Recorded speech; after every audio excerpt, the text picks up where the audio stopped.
welcome back to my channel. So today I'm gonna be doing a mukbang, and I'm actually really excited because this is my first mukbang, and a lot of vegans are doing it on YouTube, and I think it's such a good way for me to share what I eat with all of you guys. So today I'm gonna be showing you this lovely dish that I love to make very often. It's taro mixed vegetable stew. I'll take a look at that. Ooh, yeah. Yeah, it's kind of like hot and sour and sweet, you know. And I sort of used a Thai red curry paste as a base, and then there's a lot of lime in here. It's zesty and it's really sort of refreshing. And you know, there are lots of bits of taro, which is my favorite like starch or root vegetable. And I have here my rice, because as you know, I cannot live without rice. It's a mixture of white jasmine rice and some brown rice. So I'm gonna tuck in, and man, you know, I am so hungry. I just spent like the last almost an hour cooking this, so this is like way overdue, like for me to eat. All right, so I have taro. Oh, it just looks so, soft, delectable. All right, let's give it a go.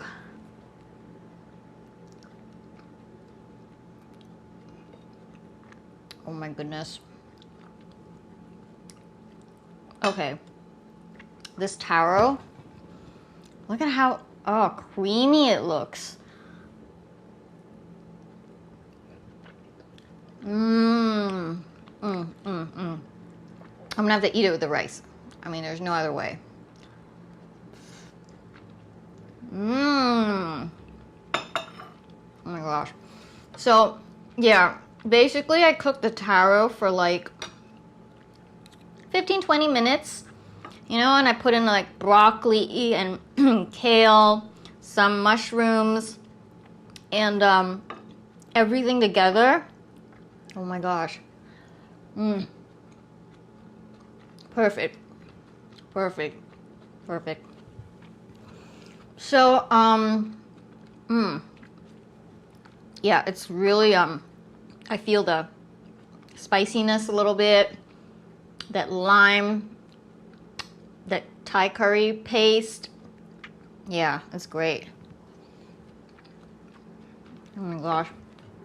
I can like eat this over and over again, which is what I do. I eat this so many times a month.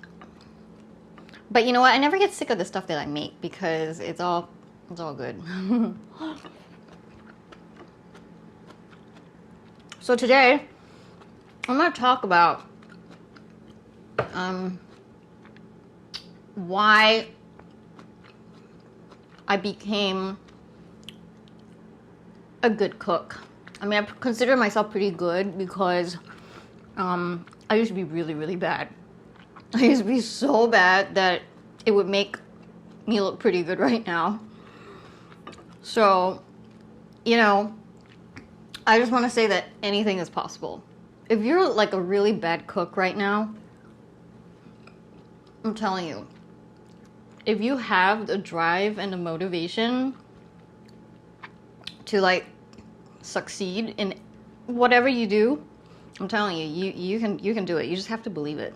I know that for me, it was really important for me to figure out how to cook because, you know, when I was young, you know, I grew up in Singapore, and I come from a family where food is so important. You know, I mean, we're Asian, so it's like food is like everything, you know, and it was always like a home cooked meal with grandma and mom and dad and my sister. We'd all sit down and have a good meal. So, you know, it was really important for me, like after leaving home and going to college and all that, it was really like important for me to continue in that tradition of eating like really good, nourishing home-cooked meals. So, so I went to college years ago, and I was not savvy at all at that time with cooking because, you know, growing up, grandma was always cooking or my mom was always cooking. So it came to a point where I was like, okay, I'm gonna at least try and, you know, cook something in the dorms. So, but I became really, really good at cooking instant noodles, like ramen. I mean, I kid you not. I was like the queen of ramen. I was so good at cooking ramen at that time. Like, you know, the packets that you get. Yeah, I would go to like the Asian supermarket, and then I would like buy like tons and tons of like the Korean packs of ramen. You know, I like the Korean ones because like the noodles were like better, and just the quality of the noodles and all that is just so much better than like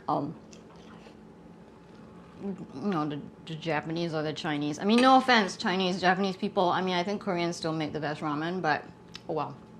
But it doesn't matter now because I'm gluten-free. I had to switch to a gluten-free diet later in life, so I'm not able to eat any of that instant noodle stuff anymore. Which is good because, you know, it's not that healthy, but I really miss it. So I would buy like all this ramen, right? And then I would like cook up like a storm in the dorm. I would add like vegetables, add like lots of garlic. And then at that time, I wasn't, you know, eating a plant-based vegan diet, so I would put like egg in it, which is like so traditional, like Asian. Like a lot of Asians love to put egg in their ramen. And all these students would come check out, you know, wow, who's cooking in the dorms? Because everybody there like sucked at cooking, right? I mean, if you use the kitchen, you're like rock star. So I was like rock starring away, you know, like, yeah, look, I put egg in this, and then I have like, you know, some spinach, you know, I'd be telling, you know, the people around me what I was doing. And they'd be like, wow, can we, you know, that looks so good. And then pretty soon, you know, I was always in the kitchen cooking the same thing because it was like the thing that I was actually good at. And people started to want to try it. And then so I started doing like ramen parties. You know, I mean, like I would invite friends like, hey, I'm going to do a ramen party. Come over to the kitchen in the dorms and I'll make you like my killer dish. And so that's how I started. I started cooking really killer ramen. And I became known for it. Now, so after I graduated, I was living with my ex-boyfriend at that time. And, you know, he was like, you know what, you make really good ramen, but like, lady, you gotta be making something else because I don't think I can eat ramen all the time. But you know what? Everything I made for him was like disastrous. I mean, I tried really hard. I tried to make stir fry. I tried to like, you know, I tried to make like Italian pasta. I tried to make like, you know, all kinds of things. I think I tried to make pot roast one time or roast chicken and I burnt the whole thing. And he really hated my cooking. I mean, like if I made anything else other than ramen, he would not eat it. He'd be like, why'd you use sugar instead of salt? Like, this shit tastes like shit. And it was really hurtful in a way because it was like, there I was, you know, trying to impress him and you know, no matter what I did, it was terrible. So we broke up. And after the breakup, I was devastated. I mean, because I think at that time, you know, I felt like, you know, after a breakup, you feel pretty low about yourself. And I was thinking, you know, what is one thing that I can improve? You know, like, if this breakup happened for a reason, it would mean I would need to find my self-worth again. It would mean having to love myself for something again. So I was like, what is one thing that I can really grow into? What is one thing that I can improve upon and become a better person? And I was like, you know what? I don't want to keep cooking ramen. I mean, like, seriously, if I have to make ramen all the time just because I like hate eating everything else I make, then, you know, life would be really sad. And I was like, you know what? This would be sweet revenge if I became like the most awesome cook ever, you know? Because in a way, you know, I always felt bad that I couldn't cook, and, you know, my ex-boyfriend kind of made me feel bad about it too. And I was like, it would feel so sweet to me if I could just cook a good meal. And to think, yeah, too bad you left me and you don't get to eat any of this. So I started watching the Food Network.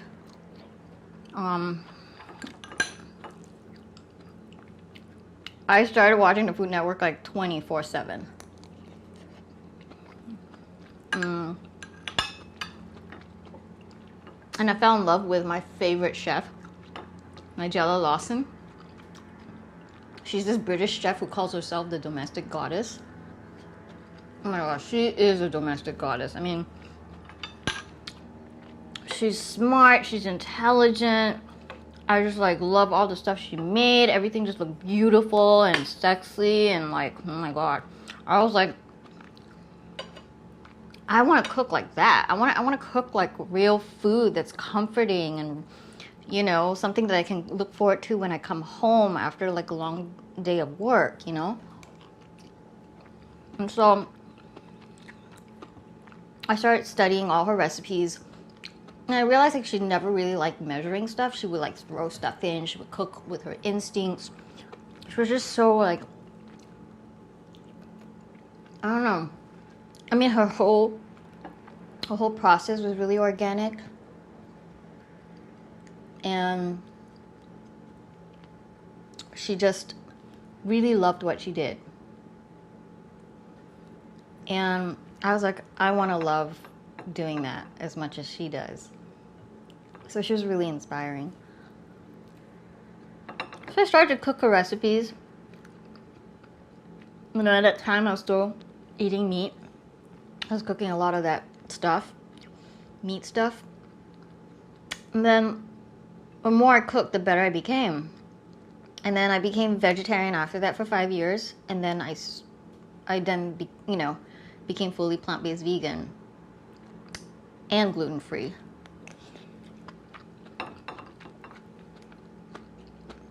I'm telling you, cooking just became my canvas to like create and to sort of go really far into like a part of myself that like I never knew existed, because there's something like so exciting about spontaneously creating all these flavors, you know, or something so energizing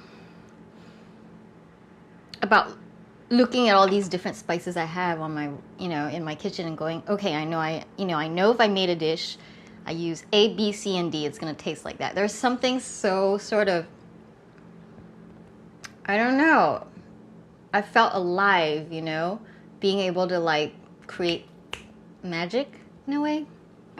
And when people say vegan food's boring, I'm like, really? I challenge you. Really?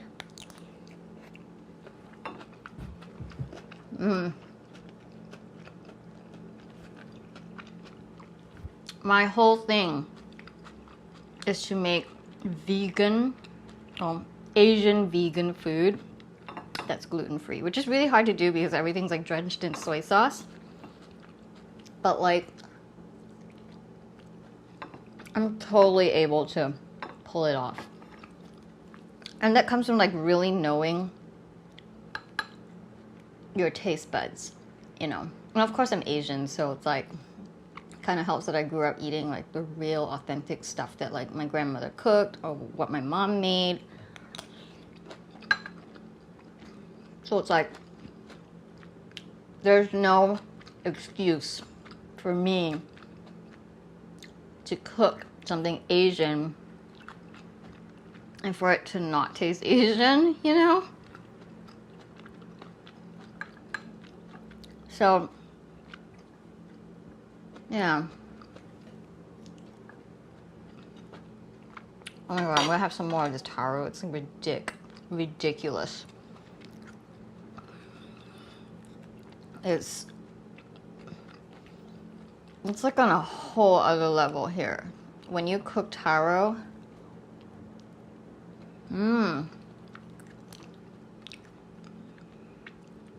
when you sort of simmer it on low heat for a substantial amount of time, you know, the starches just kind of break down and like,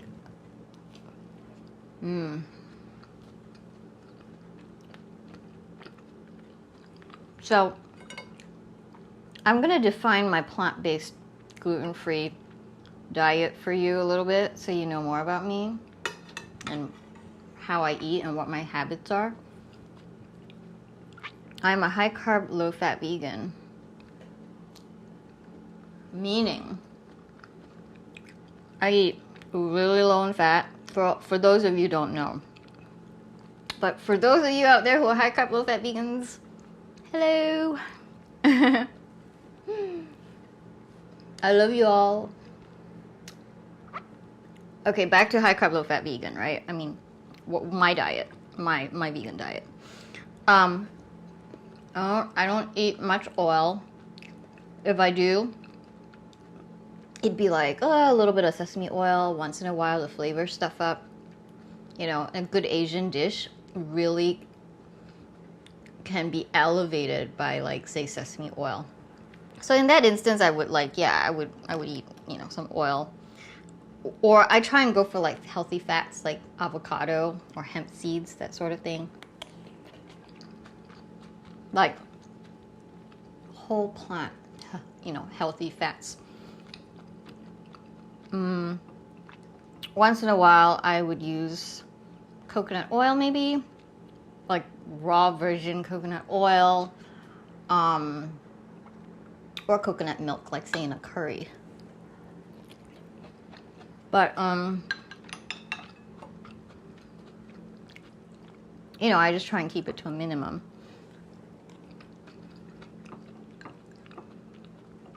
So I eat a lot of stir fry. You know, I love making stir fries. I could make the same stir fry like each week, you know. Especially after a long day of work, I'm just tired, I don't want to think.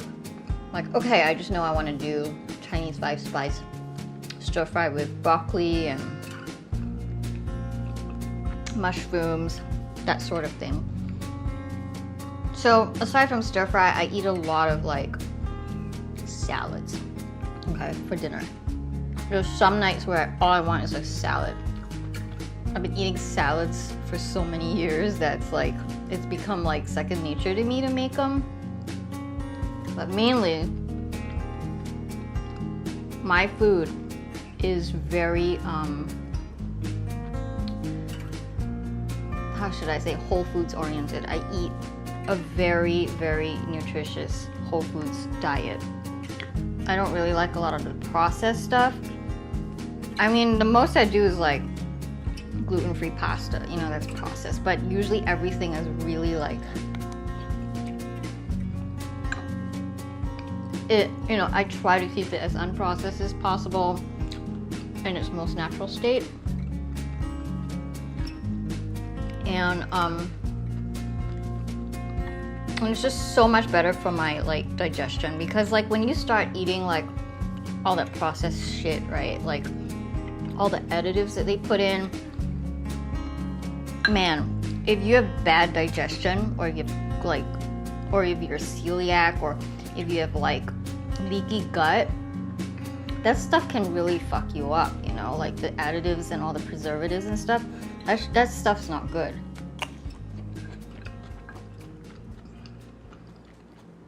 Your body wouldn't know how to like digest that stuff. It wouldn't know how to process it. And so you can run into like problems like, yeah, indigestion or like even weight gain because it sits in your, you know, it sits in your gut. And so like there are a lot of hormones too in these processed products. So yeah, that also contributes to weight gain. So if you really want to be a lean, mean machine, cut all that stuff out. Take it all out of your diet. You know, you're gonna see that you'll have more energy because you're digesting stuff much better. Your skin's gonna be clearer. Your brain is gonna be like, oh my god, I was just gonna say smarter. Oh my god, that sounds so stupid. No, you're gonna have a lot better, like,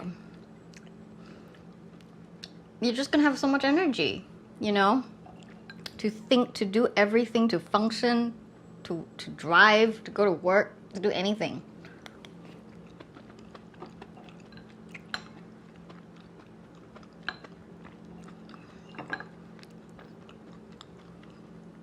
I mean, I'm not Miss Goody Goody. I mean, I like my junk food too, you know.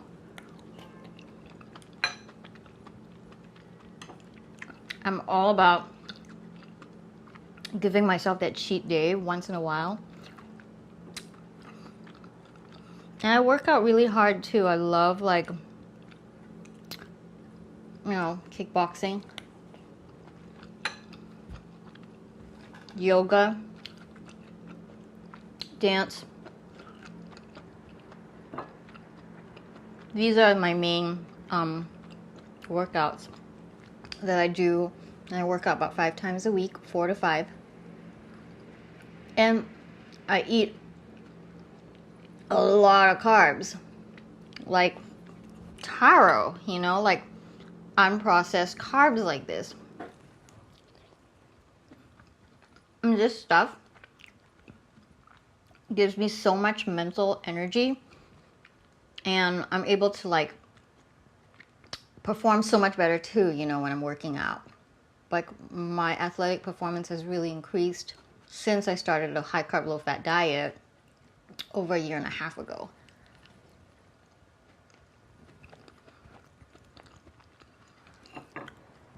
So I'm gonna sign off for now. And you know, most mukbang like stars on YouTube will like sign off when they're done eating. But I actually really value my private time when I'm eating. I love like sort of having like my solitude when I'm eating something that I really, really love. Because I kind of have like a really crazy, weird love affair with my food. So that's why I'm gonna go and finish all of this, be by myself. And I really enjoyed talking to you guys today.